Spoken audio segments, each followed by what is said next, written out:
저는 오늘 고난을 통해서 주시는 은혜라는 제목으로 우리 한번 은혜를 나누기를 원합니다. 야고보서 1장 1절에 보면 야고보 사도가 이 편지를 쓴 이유, 그리고 누구에게 썼나 이렇게 잘 말씀하고 있습니다. 뭐라고 말씀하십니까? 흩어져 있는 12지파에게 문안하노라. 흩어져 있는 유대인들, 디아스포라들을 향해서 오늘 이 편지를 썼다는 것입니다. 당신은 왜 흩어졌을까?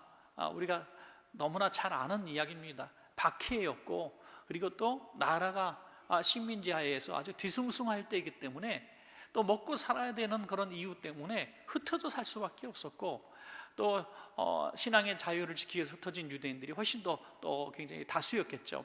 흩어져 있는 12지파 우리 유대인들에게 오늘 이 편지를 썼습니다. 왜 썼을까요? 그곳에서 얼마나 힘드십니까? 위로하면서 동시에 믿음을 지키십시오 하는 믿음의 권면을 하고 있습니다. 우리가 주일날에 같이 모여서 예배할 수 없을 때 우리가 영상으로 이렇게 예배할 수 있는 그런 시설이 돼 있고 또 기술이 있다는 것이 얼마나 고마운 일인지 알 수가 없어요. 모이지 않았어도 이렇게 같이 우리가 이야기를 할 수 있고 또 얼굴도 볼 수 있고, 그런 우리가 이런 시대에 살고 있기 때문에 참 이렇게 권면하기도 쉽겠지만은, 당시에 오늘 야고보 사도가 우리 흩어진 유대인들에게 이 글을 쓸 때는 얼마나 애틋했을까 하는 생각을 합니다. 이게 정말 그분들이 읽을 수나 있을까? 이 소리를 들을 수나 있을까? 하는 그런 애틋한 마음으로 이렇게 말씀을 전했을 겁니다. 강한 권면을 할 수밖에 없어요. 그럼에도 불구하고 여러분, 믿음을 지키십시오. 믿음을 지키는 데 따른 그 대가가 얼마나 고통이고 또 어려운 일인지 너무나 잘 알고 있었지만, 그럼에도 불구하고 믿음을 지키십시오라고 이야기합니다. 오늘 본문을 통해서 오늘 짧은 구절을 함께 우리가 읽으시면서 오늘 같이 한번 볼 텐데요. 야고보서 5장 한번 7절부터 한번 같이 보시면서 말씀을 하도록 하겠습니다. 야고보서 5장 7절부터 우리 18절까지 한번 잘 생각하시면서 한번 같이 한 절씩 교독하시겠습니다. 5장 7절부터 18절까지 제가 먼저 한 절을 읽겠습니다. 그러므로 형제들아, 주께서 강림하시기까지 길이 참으라. 보라, 농부가 땅에서 나는 귀한 열매를 바라고 길이 참아 이른 비와 늦은 비를 기다리나니,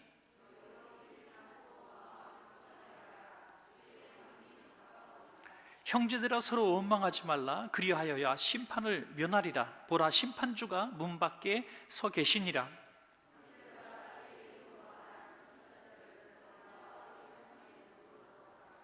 보라, 인내하는 자를 우리가 복되다 하나니 너희가 욥의 인내를 들었고 주께서 주신 결말을 보았거니와 주는 가장 자비하시고 긍휼히 여기시는 이시니라.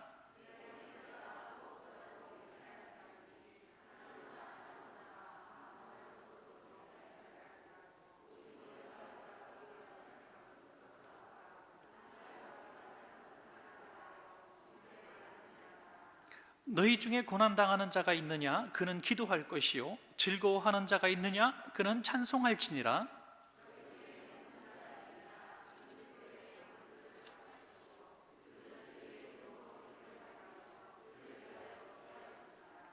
믿음의 기도는 병든 자를 구원하리니 주께서 그를 일으키시리라. 혹시 죄를 범하였을지라도 사하심을 받으리라.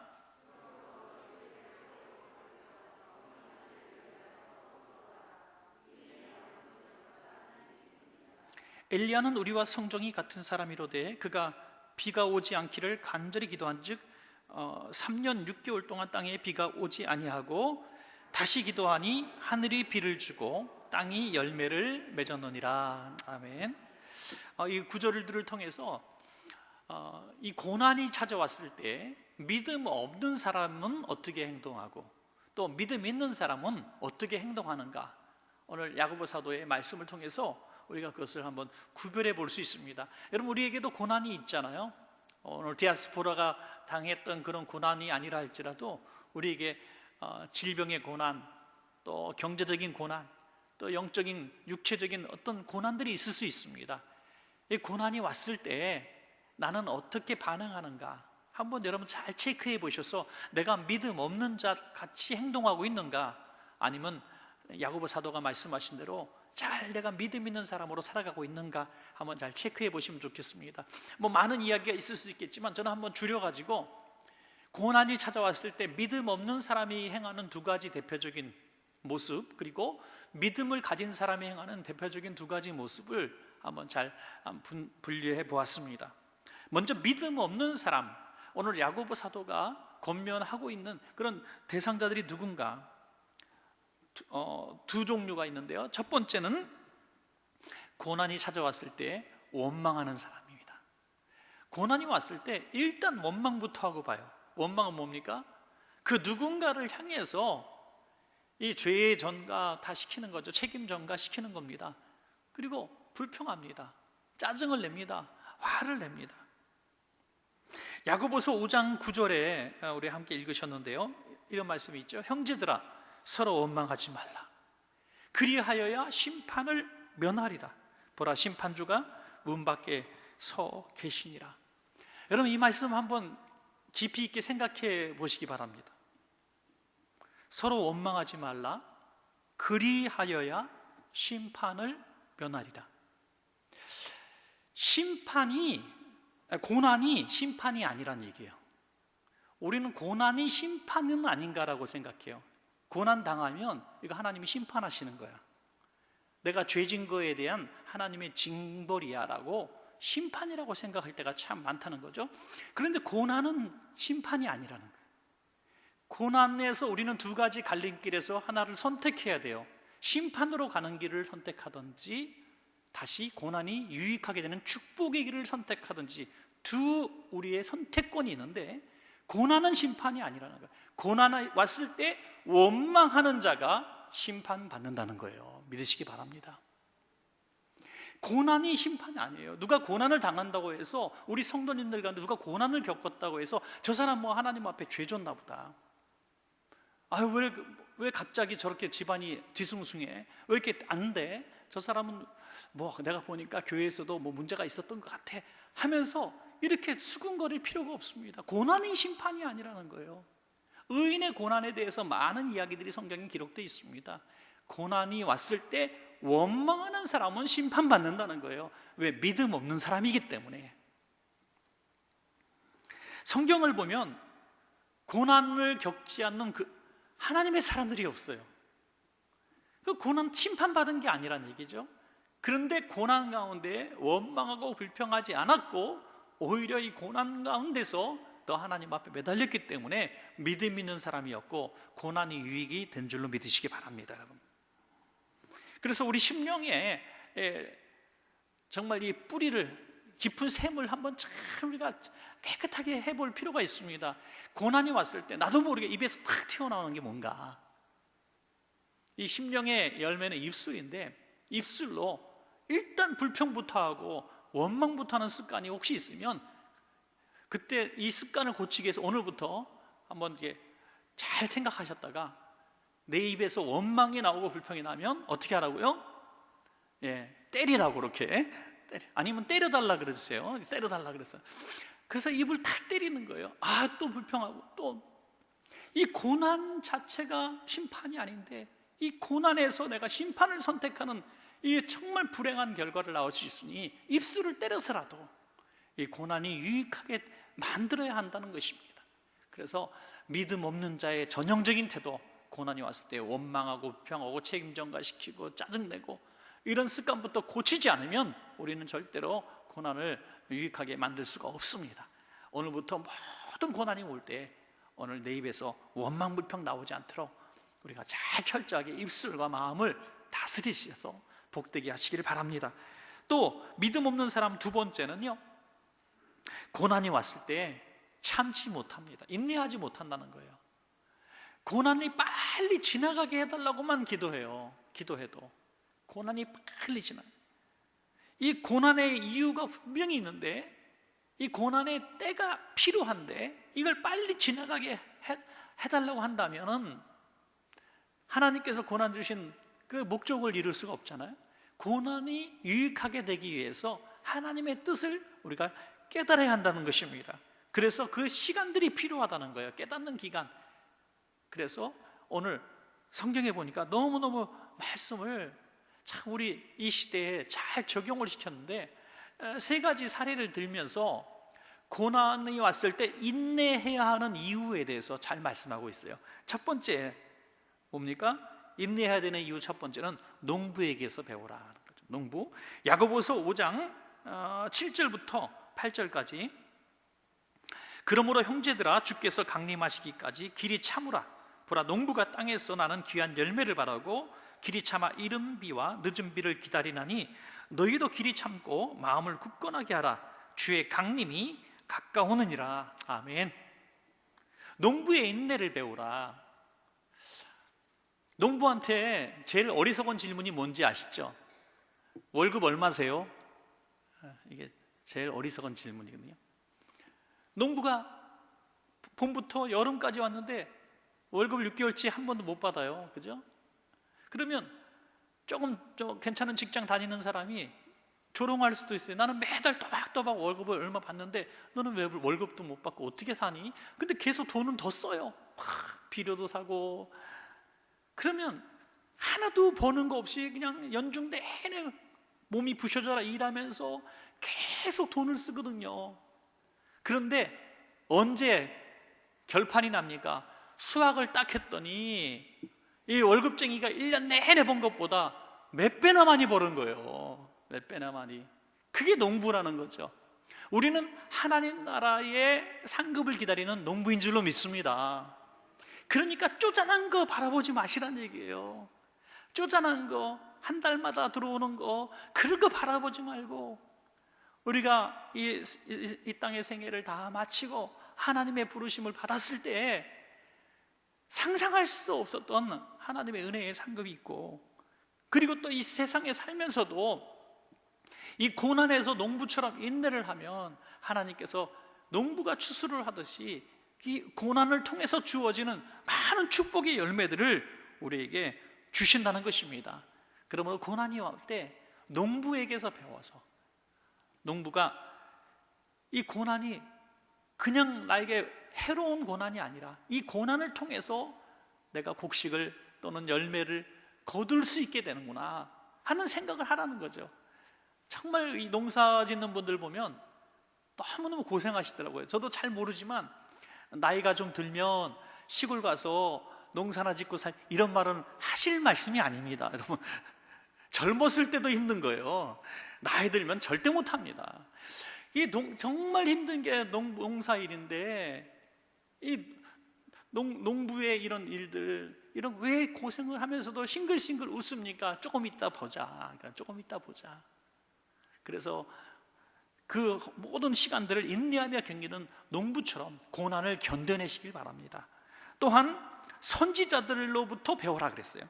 야고보서 5장 10절, 형제들아, 주의 이름으로 말한 선지자들을 고난과 오래 참음의 본으로 삼으라. 고난과 오래 참음의 본으로 삼. 선지자들은요, 하나님의 영광을 위해서 사역의 고난하는 사람이에요. 천국의 상급을 위해서 영적인 농부의 고생을 하는 사람. 우리가 주의 일을 충성하면서 봉사하면서 헌신하면서 이렇게 애매히 고난당하는 일들이 얼마나 많은지 알 수 없어요. 여러분, 우리 교회도 그냥 저절로 이렇게 굴러가는 게 아니잖아요. 많은 성도님들의 헌신이 있고 또 수고가 있고 눈물이 있고 땀이 있어요. 그래서 이 모든 것들을 통해서 우리 교회가 그래도 평안하게 이렇게 움직일 수가 있고 또 견딜 수가 있는 겁니다. 이렇게 수고한 사람들을 우리가 본받으라 하는 거죠. 본받으라. 우리가 이 시대에 정말 신앙생활하기 아무리 어렵다고 할지라도 이 고난과 박해받는 시기에 선지자들과 선교사님들과 교회종들이 당한 고난, 성도들이 당한 고난만큼 당했겠습니까? 선한 사역을 하느라 당하는 고난이 왔을 때 선지자들의 고난을 생각하면서 견디시기를 주의 이름으로 부탁합니다. 여러분, 고난을 당하라 이렇게 부탁한다는 것이 얼마나 힘든 일입니까? 여러분, 힘든 일입니다. 그러나 그것이 우리에게 유익하기 때문에 견뎌야 한다는 것입니다. 또한 11절에 보니까 욥을 말씀하고 있어요. 욥의 인내도 배우라. 야고보서 5장 11절이에요. 보라, 인내하는 자를 우리가 복되다 하나니 너희가 욥의 인내를 들었고 주께서 주신 결말을 보았거니와 주는 가장 자비하시고 긍휼히 여기시는 이시니라. 네, 욥이 당한 고난은요 조금 더 차원이 달라요. 이해할 수 없는 고난이에요. 농부의 고난은요, 농부의 수고라고 하는 것이 옳겠죠. 지금 너무너무 힘들고 아침부터 저녁까지 이 농사 짓느라고 애쓰고 얻는 것은 없고 계속 쓰기만 해요. 그 수고는요 내가 받을 열매를 바라보는 거죠. 선지자들이 당한 수고는 자신이 하나님 나라에서 받을 상급을 바라보는 거죠. 그러면 욥은 뭡니까? 욥의 고난은 이해할 수 없는 고난이에요.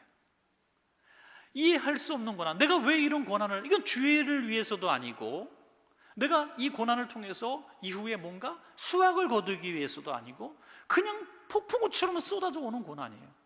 갑자기 멀쩡하다 몸이 아프고 회사가 부도가 나고 막 집안이 엉망이 되고 내가 뭘 잘못했는지도 모르고 어떻게 해야 될지도 모르는 거예요. 쓰나미같이 막 다가오는 고난이에요. 욥의 고난입니다.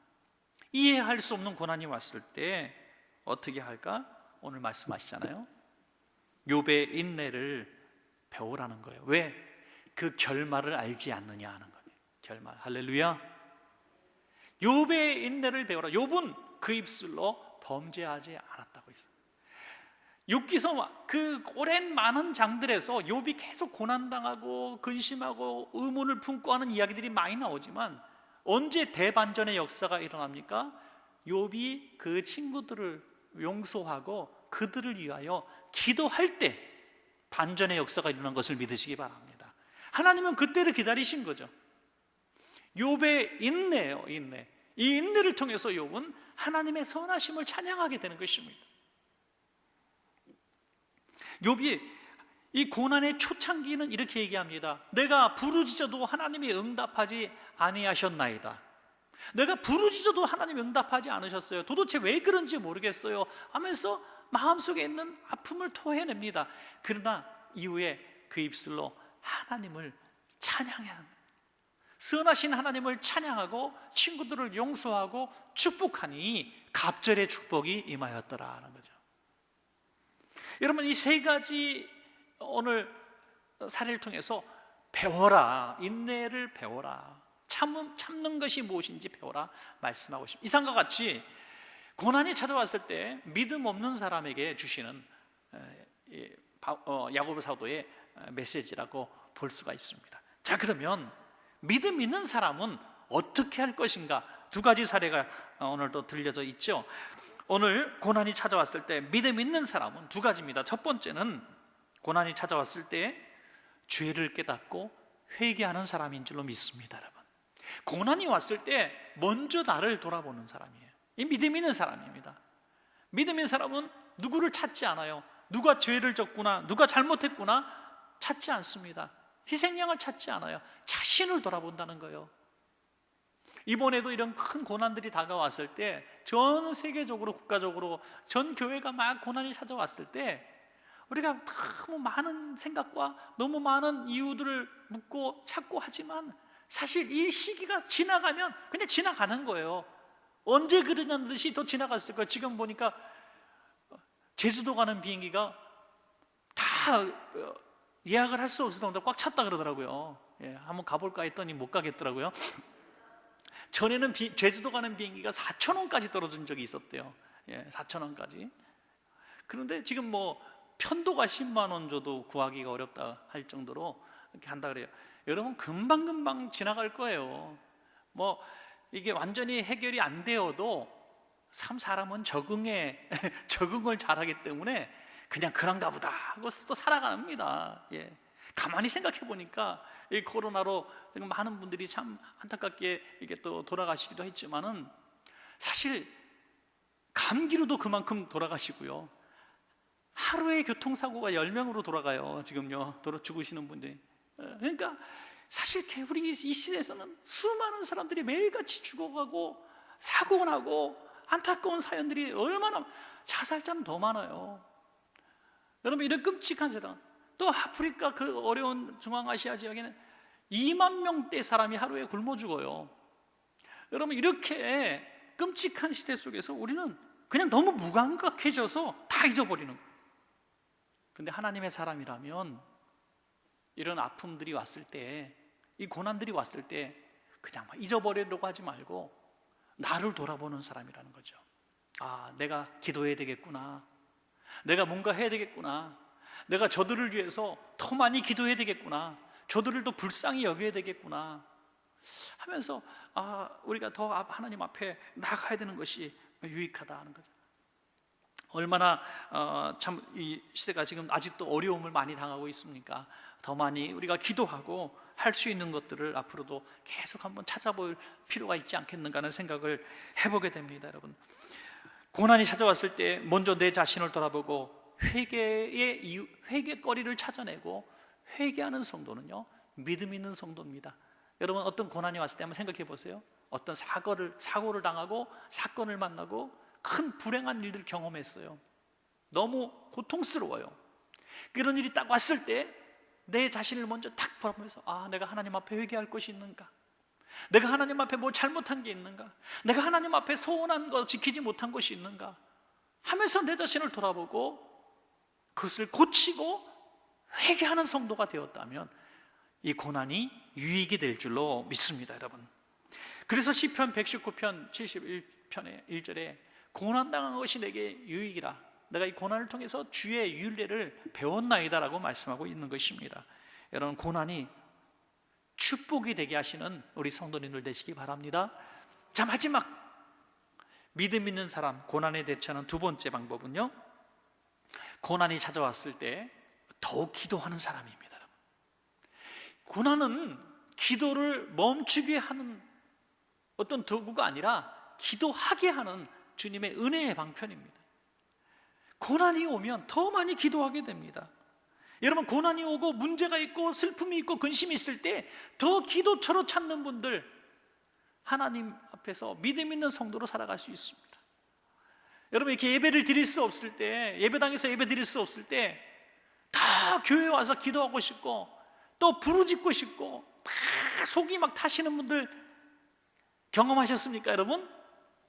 그런 분들은 이 고난이 예배할 수 없는, 예배당에서 예배할 수 없는 고난이 더 하나님 앞에 나오게 하는 그런 방편이 된 거예요. 얼마나 감사한지 몰라요. 제가 주일날도 말씀을 한번 드렸는데, 살다가 교회 가도 돼요라는 전화 받아보고 얼마나 기분이 좋았는지, 목사님 주일날 교회 가도 돼요? 너무 조심스럽게 물어보시는 거예요. 아유, 당연히 되죠, 당연히 되죠. 여러분, 이만큼 교회를 가고 싶어 하는 마음, 이 고난이 그분에게는 평생 잊을 수 없는 유익함이 된 거예요. 얼마나 기쁘고 고마운 일인지 알 수가 없습니다. 이런 코로나라는 질병이 우리가 어떻게 할 수 없는 상황이고, 우리가 뭐 잘했다고 말할 수 있는 것도 아니고 참 근심이고 슬픔이고 아픔이었지만, 이런 고난조차도 우리의 신앙의 영적 성장에 방편이 되게 하는 이 사람이야말로 믿음 있는 사람이라는 것입니다. 여러분, 야고보서 5장 13절에 너희 중에 고난당하는 자가 있느냐? 그는 어떻게 하라고요? 기도하라. 고난이 있으면 기도하라. 병이라고 하는 것도 고난이잖아요. 병이 왔을 때 어떻게 하라고 야고보사도 말씀하십니까? 야고보서 5장 14절부터 15절, 너희 중에 병든 자가 있느냐? 그는 교회의 장로들을 청할 것이요 그들을 주의 이름으로 기름을 바르며 그를 위하여 기도할지니라. 믿음의 기도는 병든 자를 구원하리니 주께서 그를 일으키시리라. 혹시 죄를 범하였을지라도 사하심을 받으리라. 아멘. 성경에 보면 이 죄와 질병, 이것이 하나로 엮여진 사례들도 많이 있습니다. 그래서 내 죄 사함을 받았느니라 말씀하실 때 질병이 떠나간 사례들이 얼마든지 있습니다. 그래서 내가 질병으로 고통당할 때 이 질병의 원인이 뭔지도 잘 모르겠지만 주의 사람들을, 또 우리 구역장님들, 교구장님들, 목사님들, 장로님, 권사님께 기도 부탁을 하라는 거예요. 여러분, 좀 지나가는 듯이 한 번씩 드립니다. 기도 제목이, 심각한 기도 제목이 있는데 이건 내가 죽을 때까지 나만 알아야 돼 하고 간직하는 분들은 이해할 수가 없어요. 우리 고난의 문제, 아픔의 문제 있을 때는 자랑거리보다 더 많이 알려야 돼요. 할렐루야. 더 많이 알려야 돼요. 여러분, 기도의 능력을 정말 믿으십니까? 기도의 능력을 믿는다면 기도하는 사람들한테 부탁을 하셔야 돼요. 그래서 그분들이 같이 기도할 때에 기도의 역사가 일어나는 것입니다. 오늘 내가 이 질병의 문제가 그냥 질병의 문제로 알고 기도를 부탁했는데 혹시 죄를 범하였을지라도 사심을 얻으리라. 이 질병을 낫게 해달라고 같이 기도하고 통성으로 통곡하며 기도하다 보면 내가 죄의 문제가 깨달아진다는 거예요. 기도하지 않고 절대로 죄의 문제가 깨달아지지 않습니다. 내가 회개해야지 하고 회개하는 사람 저는 아직 본 사람이 없어요. 문제가 있어서 기도하다 보니 성령의 충만함을 입고 성령께서 죄를 깨닫게 하시는 거예요. 그때 하는 기도가 진짜예요. 그 진짜 회개라는 거예요. 내가 오늘 말씀 듣고 보니까 고난의 문제가 있을 때는 회개해야 되는구나 해서 주님 내가 뭘 잘못했는지 잘 모르겠지만 하여튼 오늘 말씀 듣고 보니까 회개가 열쇠라니 내가 회개합니다. 그게 회개가 아니라는 거예요. 성령께서 죄를 깨닫게 하실 때 회개가 나오는 겁니다. 그러므로 고난이 왔을 때 기도해야 하고 기도하니까 회개가 나오고 기도하니까 응답하시고 기도하니까 죄사함의 은혜를 입는 거예요. 기도 외에는 방법이 없는 것입니다, 여러분. 그래서 고난 당했을 때 기도하는 사람과 기도하지 않는 사람을 어떻게 표현하냐? 믿음 있는 사람과 믿음 없는 사람이다 이렇게 말할 수가 있는 것입니다, 여러분. 이번에 코로나 때문에 예배당에서 예배할 수 없을 때 제일 목회자로서 제일 염려스럽고 사실 이후에 어떻게 참 이게 회복되는데 시간이 좀 필요하다는 것이 뭐냐면 이 공동의 기도와 공동의 찬양 같은 거예요. 우리가 기도도 같이 모여서 할 때 불이 일어나는 거예요. 할렐루야. 찬양도 같이 불러야 뜨거움이 있는 거예요. 홀로 찬양했을 때, 홀로 기도했을 때 잘 안 되는 거예요. 제가 가까운 친구 목사님이 성가대원들이 너무 성가들 찬양을 하고 싶어 하는 거예요. 성가대원들은 특별히 찬양에 막 뜨거움이 있잖아요. 그래서 막 죽을 것 같은 거야. 우리 찬양팀은 그래도 우리 이렇게 실시간으로 하면서 매주마다 예배하니까 너무 좋았죠, 그죠? 이게 얼마나 이게 2달 동안 못했다고 생각해 보세요. 속이 막 터지는 거예요. 우리 찬양대원들, 우리 1부, 2부, 3부 찬양대원들도 지금 막 속이 막 터질 것 같아요. 그래서 너무 찬양을 하고 싶다니까 어떻게 하냐면 전부 실시간 영상 모니터 틀어놓고 핸드폰으로 지휘자님이 예배당에서 큰 모니터 놓고 지휘를 해서 소프라노, 엘토 이렇게 하면서 지휘를 해가지고 거기서 각자 부르게 해서 합창으로 녹음을 했는데 그럴듯하더라고요. 참 이거 뭐 웃어야 될지 울어야 될지 모르겠어요. 여러분 같이 뜨겁게 찬양하고 주여 주여 하면서 뜨겁게 기도하는 거 이거 하루아침에 회복하기 참 어려울 거예요. 그래서 우리는 이번 코로나 이런 사태가 이제 종식되어가는 이 과정 속에서 더 기도 시간을 많이 갖기를 원합니다. 더 많이 기도할 거예요. 더 뜨겁게, 더 부르짖고, 더 하나님을 찬양. 아까 조금 말씀드렸습니다만 이거 저도 끼고 찬양하려니까 진짜 숨이 막히고 얼굴이 빨개지고 너무너무 힘들어요. 너무너무 힘든데 진짜 이 시기가 너무 길면 안 되겠어요. 지금 기도원에서 집회하는 기도원들이 있는데 몇몇 기도원은 거의 사람이 안 와서 한 명도 안 와서 안 되는 상황도 있지만 어떤 기도원들은요 평소보다 더 많이 온대요. 교회에서 예배를 못 드리니까 마음이 막 터질 것 같으니까 기도원에 와서 산기도를 그렇게 많이 한대요. 할렐루야. 여기서 보는 거예요. 진짜 믿음 있는 사람과 믿음 없는 사람, 정말 하나님을 찾고 예배하고 싶은 사람은요 이게 터질 것 같아서 견딜 수가 없는 거예요. 그래서 여러분들 이제 주중에 오셔서 특별히 주일부터는 이제 다 교회 문도 열어놓고 할 거니까 마음껏 기도실에 와서 혼자 기도할 때 마스크 벗고 하셔도 괜찮은 거예요. 이번 예배당 와서 구석구석에 한 2-3명씩 앉아갖고 주여 주여 한번 마음껏 부르짖어 보세요. 할렐루야. 2달 동안 못한 거 한번 다 해보세요. 한번 그렇게 빨리 해야 우리가 다시 하나님 앞에 끊어진 이 연결의 끈들을 찾을 수 있다고 믿습니다. 여러분, 기도하면 이 고난 중에 하나님이 주시는 가장 큰 위로가 무엇이냐면 성령께서 그 사람을 어루만져 주시는 것 같아요. 저는 실제로 기도 응답이 이루어지고 고난이 떠나가지 않아도 우리가 기도하면 가장 큰 축복을 받는데 주의 성령의 체험을 하는 거예요. 성령님이 오셔서 그의 상한 마음과 또 어루만져 주시는 거예요. 야고보 사도가 그들에게 편지를 썼을 때 이 편지 받고 기도하고 회개했다고 해서 바로 나라가 독립이 되고 마음껏 신앙의 자유가 누려진 것이 아닙니다. 그럼에도 불구하고 성령님께서 바울 곁에 서신 것처럼 그들 곁에 서시고 야고보 사도 곁에 서신 것처럼 그들 곁에 서셨다는 거예요. 환난의 때에, 고난의 때에 우리가 하나님 앞에 더 많이 기도하셔가지고 성령님의 위로하심도 듬뿍 받고 정말 하나님이 인격적으로 살아계신 분이라는 것을 경험하셔야 됩니다. 여러분, 저는 평안한 가운데 하는 일마다 잘 됐을 때 칭찬과 자랑과 또 존경을 받을 때 주님을 인격적으로 만났다는 사람은 정말 역사 이래로, 천지창조 이래로 만나본 적이 없어요. 그런데 고난 중에, 외로울 때, 절박할 때, 이 어떤 철학가의 책을 보니까 어떤 철학가인데 이 철학적으로 신존재를 증명하는 책을 써서 꽤 괜찮게 팔렸나 봐요. 그래서 신존재에 대해서 신이 있다는 철학자죠. 신이 실제로 존재한다는 것을 철학적으로 잘 논술을 했나 봐요. 그런데 어느 날 믿음이 떠난 거예요, 이분에게. 그래서 너무 근심이 돼서 그 지역의 가장 유명한 목사님 찾아가서 제가 전에는 하나님이 실존하시는 하나님으로 내가 믿었는데 세월이 지나면서 내가 하나님을 점점 믿을 수가 없습니다. 그랬더니 가만히 듣더니 이 목사님이 서재 가서 책 한 권 선물을 주시는데 자기가 옛날에 쓴 책을 선물로 주시더라는 거예요.